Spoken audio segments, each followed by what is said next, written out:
All right, we're gonna skip the scumbag sub of the week. Here, we're gonna go right to our Patreon. Patreon.com/CU podcast gets you some writings, which I gotta do today. Yes, you do. I know which one I'm gonna do. We also full video podcasts. That was a half slip.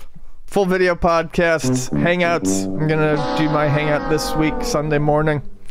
It's news to me. I gotta post it. Yeah, other stuff. And you get to vote on the Patreon poll in third place. These were, I think, 3 good choices. And favorite things about the start of the summer, you were a beach kid. When you were a beach kid, that's only 21%. That's going to be done by me by August if it doesn't come out, because now we're past the start of the summer. What video game? This one I thought was going to win, and I actually had a couple of ditties prepared for a game. So this might win in the future. What video game should be turned into a Broadway musical? 20%. I don't know how I thought of that one, but that actually makes sense to me. Someone tweeted that. Did they tweet that? Yeah. Okay. Then I'm not a couple weeks then ago. I should not. Then it was subconsciously implanted in my mind. Yeah. I should not. No, because I remember reading that one and like I never wrote it. It's a good idea. Yes. Okay. But number 1, Ian, summer game rental memories at 51%. That's a blockbuster. All right. I can go. Okay. I can go. I've got 2 memories that I think kind of fall around summer game rentals. One being a bit more recent. Well, I mean, not recent, but I wasn't a kid. I was in high school, and the Dreamcast was getting ready to come out, and I was super excited for it. I'd been following it in the magazines and all that. And Hollywood Video, which no longer exists, it was Hollywood Video and Game Crazy. They were kind of like out here they were like 2 separate stores. In Western New York, Hollywood Video also just sold video games and stuff as well. We just had Hollywood Video as a regional chain. Yeah. And Palmer Video, Dick Palmer, Ace Reporter. And they did a pre-release rental of promotion for the Dreamcast. So basically you could go rent a Dreamcast, come in a big case, come with a controller, and it would come with Sonic Adventure, and you could keep it for like a whopping, I don't know, like I think it was like 2 days or 24 hours or something like that. It was long, a little bit longer than that. It was 48 hours. Usually it was only 24 hours, unless you got like that weekend. Yeah, maybe that's all it was, 24 hours. That's all I'm remembering. And I was like super excited to go do it. So, my mom drives me over to Hollywood Video to do it, and I think it was like $50 or it wasn't like crazy expensive for the actual rental. Maybe it was like $30 or $40 for the rental. For like the weekend? Yeah, for the weekend. But especially because it was a pre-release system and they weren't out yet. Oh. They're like, and we'll need a credit card for a $300 deposit. You're at risk. You're at risk. And my mom looks at me and she's like, if you fuck this thing up. And I'm like, I promise you, I will not fuck this thing up. This is your Christmas present or your inheritance. Right. And I think $300 ended up being more than the system cost at launch, because I bought a Dreamcast at launch, but I don't remember what it cost when it came out. So I remember taking it home, and they didn't give you a memory card with it. Ooh. So my brother, myself, and my friends just sat there, and now thinking back on it, we had to take care of this Dreamcast. We let the Dreamcast run for 24 hours so we could play through Sonic Adventure. And it was a lot of fun, and I really enjoyed it. And it's a weirdly fond memory. It's hard for me to think of a time in games where games seemed more fun and more exciting. That was a very exciting point in time for gaming for me. A lot of the stuff that American audiences thought was strange was finally starting to get accepted. So the same year that the Dreamcast came out was also the year that we started seeing DDR machines come stateside, and all of a sudden video games, like the pop culture was bleeding over. Yeah, it seemed it was an interesting time to be into games. Imports started to become a thing, to the point where EB Games was carrying imports behind the counter for a while of some of the more popular titles. So that's one summer rental memory. The other one is anime started to come over more in the late 90s too, I believe. So that was it was an exciting time for games, and I'll always remember renting that Dreamcast with my mom being like, if you fuck this up, you're dead. As far as other rentals, I can't think of specific rentals. However, I always, in my head, the summer was always a time where the neighborhood I grew up in was full of fucking kids. From 9 in the morning until 9 in the evening, you know, the street that I grew up on was just a mess of dirty kids running around barefoot, you know, throwing shit at each other, playing water guns, playing street hockey, you know, that sort of stuff. And a good number of us on that street had Nintendos. So we were constantly, probably much to our parents' dismay, constantly just using our grubby hands and trading cartridges back and forth.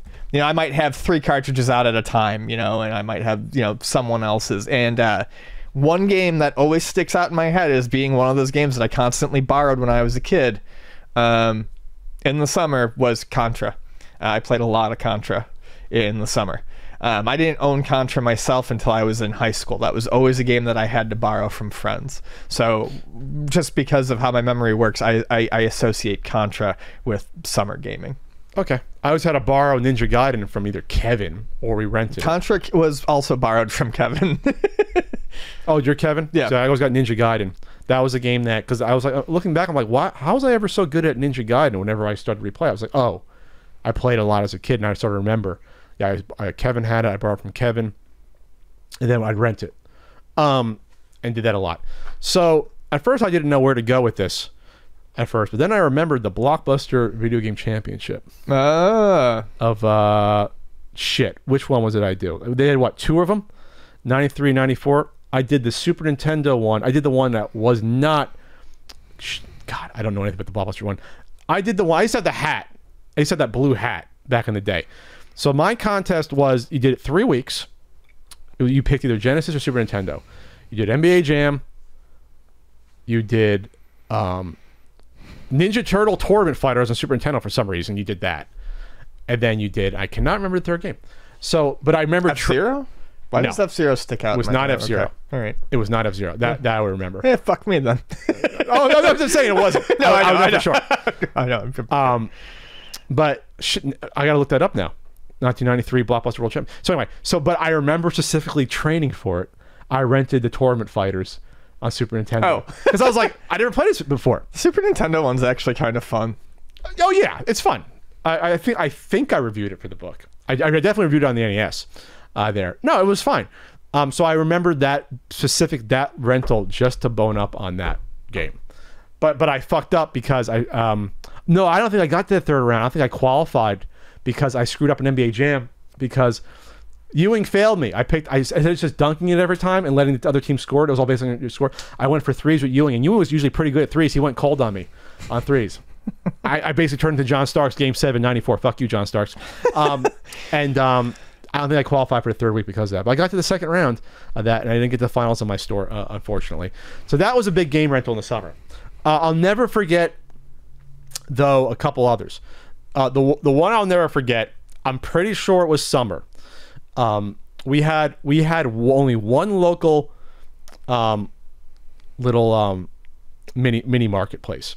It was where I lived residential. There was not nearby commercial areas. It was either like you had like a place that had like a tailor shop next to a pizzeria, and that was it. It was like literally the middle of like a residential area. It was one of those sort of deals. You know what I'm saying? Sure. If you grew up in the suburbs, you kind of know what I'm talking about. Like either you get a lot or you get like these little. It was like it was like pizzeria and a tailoring shop in one little. You can't even call it a mini mall. Just one. I know. Next to it was a gas station. Across, and then next to that, what was the little? I think it was originally called. It might have originally called Stop and Go. There, it was owned by an Indian family. There, that was the only place that was within biking distance or walking distance. If it wasn't that, Ian, you'd have to go, 3 miles, 4 miles away to somewhere. So, but they had a very robust VHS rental section. They had the beads in the back for the adult section there, and they had a little wire shelf, the wire display to rent NES games there. They'd have about 25 games, 20 games, not a huge amount compared to like your Blockbuster. Yeah, there's going to be something you don't have though. Yeah, but the odds were better there than going to like a Palmer Video because it's less competition. This is literally people in the neighborhood. This is literally people that live there you're not coming from out of town to go to this place. Right.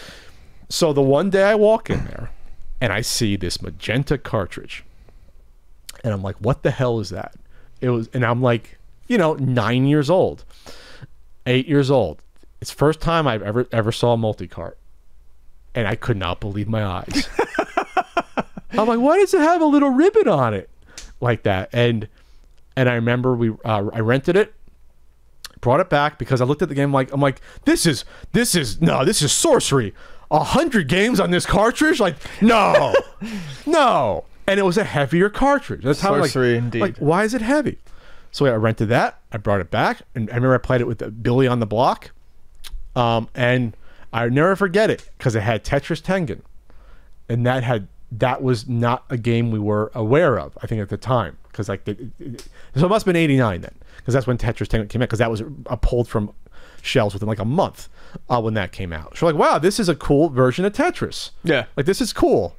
Like it was something different. So it seemed like we unlocked something, and yeah, it had a lot of the black box games, because back then 100 you weren't getting a lot of like games with a lot of space, but you got like almost all the black box games. You got Super Mario Brothers on there, and then you got some of the weird Famicom stuff that you would never have seen before. When you're a kid, that you don't know that I bet you Bird Week was on there. Bird Week on like every multi-cart. Which one is Bird Week? Let's see. The one where you play as a bird. Bird Week. Bird Week. Is that one word? I don't know. Maybe it's 2 words. Yeah, I remember seeing that, I believe. Yeah. Okay. I don't know if it was on that cart, but I've seen that on there. But it was sort of like the first gateway into gaming outside of your environment, because it's like, wow, I don't know if this is legal. It wasn't. That they had it there and we rented. And then I think it was, I didn't see it there many weeks after that. I don't remember seeing that cartridge there anymore. And that specific multi-cart, I believe it was magenta. I don't think I've ever seen again. I know it was not gray, because that's when immediately it stood out. I think it was magenta. So I went out there and has a magenta multi-cart with a like whatever regular sticker on it. Yeah, let me know. I'd love to see if that was the one, because I'd have probably Total Recall if I saw that one ever again. So that was a one that I'll never forget, and I will also never never forget renting TurboGrafx games. I think it must have been summer of, let's see, when did I get TurboGrafx? I got it in '89, that winter. So no, I got it winter of '90. TurboGrafx, I believe, after it had already been out. No, it was '89. So it must have been summer of '90. And then Easy Video, which you probably had some Easy Videos. Did you have them? No. That was a semi-regional chain, Easy Video. Never heard of Easy Video. There was a lot of them. They had TurboGrafx games somehow. That was like one or two plays I ever knew that rented TurboGrafx, and I rented Dragon Spirit as a kid. It wasn't the NES one. I remember it was the Turbo one I rented, and I played that at the time. So those are like my two big rental memories. With the Blockbuster one. Damn it, I don't know why I didn't dunk it with Ewing. I would have got to the finals. I can't remember what the third game was. Someone's going to tell me. Maybe it was F-Zero. Maybe it was F-Zero. It probably would have been a racing game. Racing games are easy to put in competitions. Yeah. I remember the Sega version used a racing game, but I can't remember which one it was. And for some reason, on Wikipedia, I cannot find the Blockbuster Video Game Championships. Why can't I find it? Blockbuster Video Game Championships. I did two, 93 and 94 here. Why is it not coming on Wikipedia? I'm losing my fucking mind. How's that not on here? Sorry. I don't know. Am I just totally lost at this point? Yep.